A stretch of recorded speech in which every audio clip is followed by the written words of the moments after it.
மோகன் வைத்தியால கடுப்பாயிட்டாரு. உண்மையை சொல்கிறேன். அப்புறம் இன்னொன்று சொல்கிறேன்,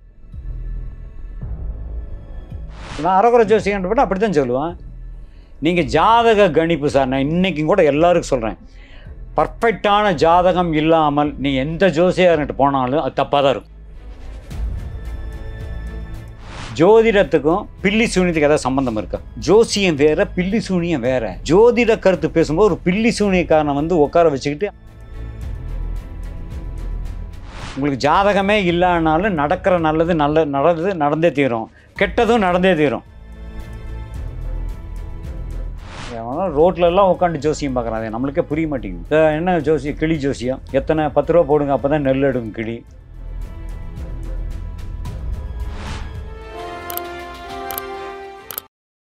சரி, நீங்கள் பொதுவாக கோவமே படாத ஒரு சிரிச்ச முகத்தோட சிரிச்சுட்டே இருக்கிறவர், ஆனால் வந்து பார்த்தீங்கன்னா உங்கள் இயல்புக்கு மாறா சமீபத்தில் அந்த தமிழா நிகழ்ச்சியில் வந்து கோபப்பட்டு வெளியேறினீங்க. என்ன நடந்துச்சு? ஒரு விஷயம் பிடிக்கல. என்னென்னா, ஒரு குரூப் வந்து ஜோதிடத்தை ஏற்றுக்கிறவங்க, ஒரு குரூப் ஜோதிடத்தை எதிர்க்கிறவங்க. பலன் இல்லைங்கிறவங்க ஒருத்தர், பலன் இருக்குதுன்னு ஒருத்தர்.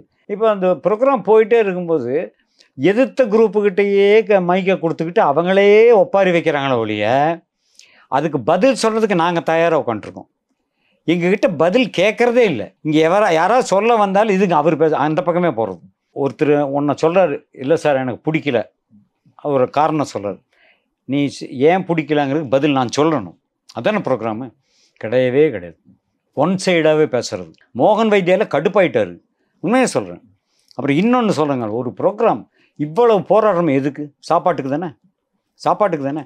காலையில் 10:30 மணிக்கு உட்கார வச்சு 2:30 மணி ஆகுது பிரேக் உள்ள சார் சாப்பிட்றதுக்கு. நான் சொல்கிறேன், எல்லோரும் வந்து வயசானவங்க, அவங்க வந்து எப்பனா இருந்தாலும் சரி 5 மணி நேரம் தாக்கு பிடிக்குமா? 5 மணி நேரத்துக்கு மேலே சாப்பிடாமல் இருக்க முடியுமா?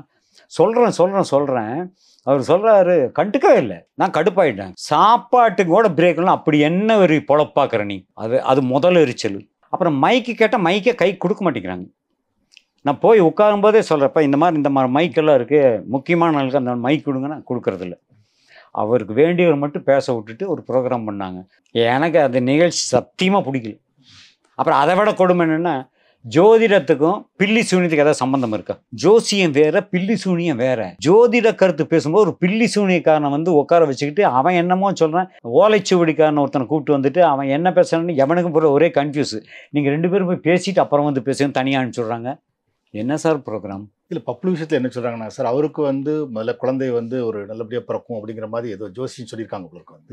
ஆனால் குழந்தை பிறந்தது வந்து ஆர்டிசம் குறைபாடோட பிறந்திருக்கு வந்து. அதனால அவருக்கு ஜோசியம் மேலே ஒரு இது இருக்குது அப்படின்னு சொல்கிறாங்க வந்து.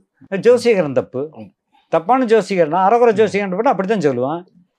நீங்கள் ஜாதக கணிப்பு சார், நான் இன்றைக்கும் கூட எல்லாருக்கும் சொல்கிறேன், பர்ஃபெக்டான ஜாதகம் இல்லாமல் நீ எந்த ஜோசியர்கிட்ட போனாலும் அது தப்பாக தான் இருக்கும். பர்ஃபெக்ட் டைம், நீ பிறந்த இடம், நேரம், காலம் இதெல்லாம் பர்ஃபெக்டாக நீங்கள் கொடுத்தா மட்டும்தான் கட்டமே கரெக்டாக வரும். இல்லைன்னா அது தப்பு. காந்தி பிறந்த டைமில் எத்தனை பேர் பிறந்திருப்பான்? சூப்பர் ஸ்டார் ரஜினி பிறந்த நேரத்தில் எத்தனை பேர் பிறந்திருப்பான்? உண்மையா இல்லையா? இவர் அப்துல் கலாம் பிறந்த நேரத்தில் எத்தனை பேர் பிறந்திருப்பான்? ஒவ்வொரு பிறப்புடைய இடமும் நேரம் காலமும் சூரிய உதயம் வேறமாக இருக்கும். நீ பிறந்த தேதியை மட்டும் சொல்லுவேன், நானும் 9ஆம் தேதி தான். நீ 9ஆம் தேதி பிறந்த, நீ காலையில் பிறந்தியா, மத்தியானம் பிறந்தியா, ராத்திரி பிறந்தியா, 24 மணி நேரத்துக்குள்ளே அத்தனை நட்சத்திரங்களும் மாறி மாறி வரும். புரிஞ்சவங்களுக்கு? ஸோ வந்து நேரம், இப்போ ஒரு தாய்க்கு ஒரு டெலிவரி ஹாஸ்பிட்டல் கூப்பிட்றாங்க, 2 குழந்தை, 2 குழந்தையும் ஒன்றா வெளியே வராது. புரிஞ்சவங்களுக்கு? ஒரு குழந்தை எடுத்து அந்த குழந்தை வெளியே எடுத்து இதுக்கு நேரம் பார்த்தீங்கன்னா 1.5 மணி நேரம் 2 மணி நேரம் மாறிடும். அவன் நல்லவனாக பிறந்திருப்பான், இவன் கெட்டவனாக பிறந்திருப்பான். ஜாதக அமைப்பை மாறிடும். புரிஞ்சா? அந்த காலத்தில் வந்து ஒரு டாக்டர்கிட்ட போகும்போது ஒரு குழந்தைய கொண்டு, அப்போல்லாம் வந்து பிறவிங்கிறது பெரிய ஜென்மம்னு சொல்லுவாங்க. ஒரு தாய் வந்து ஒரு குழந்தை பற்றி பெரிய அடுத்த ஜென்மம் எடுக்கிறதா சொல்லுவாங்க. இந்த வசதியெல்லாம் அந்த காலத்தில் கிடையாது. ஆனால் கர்ப்பம் வந்து பனிக்கூட உடஞ்சதுன்னு தெரிஞ்சோடனே பக்கத்தில் இருக்க 4 பொண்ணுங்களே சேர்ந்து கொஞ்சம் போய் பார்த்து உட்கார வச்சு அந்த குழந்தையுடைய தலை வெளியே வரும்போதே நேரம் பார்த்துருவாங்க. புரியுதுங்களுக்கு? அதுதான் நேரம். ஜனனம் என்பது தலை வெளியே வரும்போதே.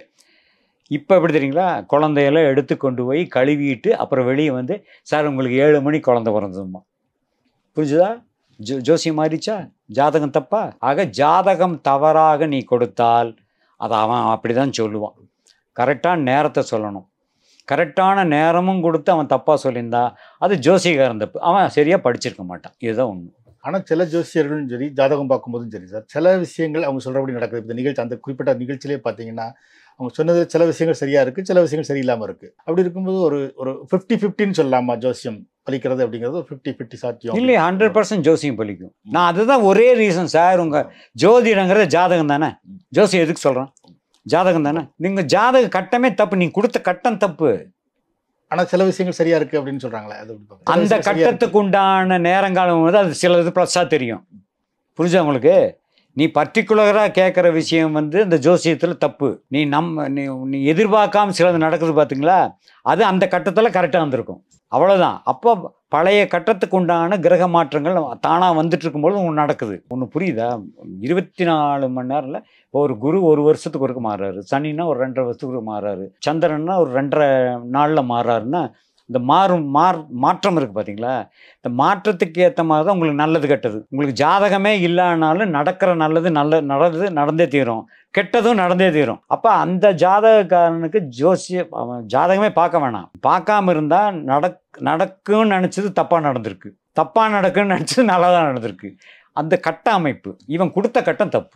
ஜோதிடம் 100க்கு 101% உண்மை. ஜோதிடம் 100க்கு 100 உண்மை. ஆனால் பார்க்குற ஜோதிடர் வந்து சரியில்லாதவராக இருக்கலாம் அப்படின்னு சொன்னீங்க. ஒரு ஜோதிடர் வந்து சரியானவர் சரியில்லாதவர் அப்படிங்கிறது எப்படி கண்டுபிடிக்கிறது? அது அந்த ஜோதிடத்தை பற்றி நீங்களும் கொஞ்சம் படித்து தெரிஞ்சிருந்து ஒரு ஜோசியர்கிட்ட போனீங்கன்னா நீங்கள் புரிஞ்சுக்குவீங்க. அந்த படிப்பை நீங்கள் படிச்சிருக்கணும். இப்போ இந்த மருத்துவர் சரியாக மருத்துவம் பார்க்க மாட்டேங்கிறாருங்கிறது இவரை விட அனுபவசாலி ஒரு மருத்துவர் தான் சொல்ல முடியும். புரிஞ்சா? ஒரு என்ஜினியர் சொல்ல முடியாது, நீங்களும் நானும் சொல்ல முடியாது. அதை படித்த இன்னும் தெளிவாக படித்தவர் தான் சொல்ல முடியும் அவங்ககிட்ட என்ன குறை இருக்குன்னு. ஆக ஒரு ஜோதிடர் சரியாக சொல்ல மாட்டேங்கிறாருங்கிறது ஒரு பிரபல நல்லா படித்த ஜோசியர் சொல்ல முடியும், நம்ம சொல்ல முடியாது, கணிக்க முடியாது. ஜோசியம் படிச்சுட்டு வர்றவங்க அதை கண்டுபிடிக்க முடியும் அப்படின்னு சொல்கிறீங்க. ஆனால் சாதாரண ஜனங்களுக்கு அது தெரிஞ்சிருக்க வழி இருக்காது. வந்து அப்படி இருக்கும்போது ஒரு எளிமையான வழி ஏதாவது சொல்ல முடியும்? சாதாரண ஜனங்கள் ஒரு ஜோசியர், ஒரு சரியான ஜோசியர் இவர்கிட்ட நம்ம போகலாம் அப்படின்னு தெரிஞ்சுக்கிறதுக்கு ஒரு எளிமையான வழி இல்லை. அது வந்து அதான் நான் முதல்ல சொன்ன மாதிரி நல்லா படித்து அறிந்து தெரியுது. அதாவது அந்த காலங்களில் பார்த்தீங்கன்னா மியூசிக் சைடு ஒரு இசை அப்படின்னா அதை படிக்கிறதுக்குன்னு ஒரு குருகுலமெல்லாம் இருக்கும் அந்த காலங்களில். அதில் படித்து தெளிவாக வெளியே வருவாங்க. அவங்க ஒரு இசை ஞானி மாதிரி வெளியே வருவாங்க. அதே மாதிரி நாட்டியம், நடனம், இதெல்லாம் ஒரு குருகுலம் இருக்குது, ஒரு டீச்சர் இருப்பாங்க, கற்றுக் கொடுப்பாங்க. ஃபுல்லாக கற்றுக்கிட்டு வெளியே வந்தால் மேடையே ஏறுவாங்க. ஆக முழுசாக கற்றுக்கிட்டு வந்து செய்கிறது. அதே மாதிரி ஜோதிடத்துக்கும் ஒரு குருகுலமெல்லாம் இருந்திருக்கு அந்த காலங்களில். அது வந்து இந்த வள்ளுவர் சமுதாயம்னு சொல்லுவாங்க பார்த்தீங்களா. அங்கேயும் கூட திருவள்ளுவர் தான் இந்த அறிவு. அந்த வள்ளுவர் சமுதாயம் தான் அந்த ஜோதிடம், அந்த கணிப்புகள், அந்த கல்வி முறை, அந்த குருகுலத்துலலாம் அந்த சமுதாயம் தான் அதிகம். அவங்க தான் ஜோசியம் பார்ப்பாங்க. இப்போ அப்படி இல்லை. அவனால் ரோட்லலாம் உட்காந்து ஜோசியம் பார்க்குறான். அது நம்மளுக்கே புரிய மாட்டேங்குது. சார் என்ன ஜோசியம்? கிளி ஜோசியம். எத்தனை 10 ரூபா போடுங்க அப்போ தான் நெல் எடுக்கும் கிளி. அவன் பழக்கி வச்சுருக்கான். அப்படி அதையும் நம்பி பார்க்குறாங்க. இல்லை, அதாவது உங்களுக்கு ஒரு நம்பிக்கை வரும் சார்.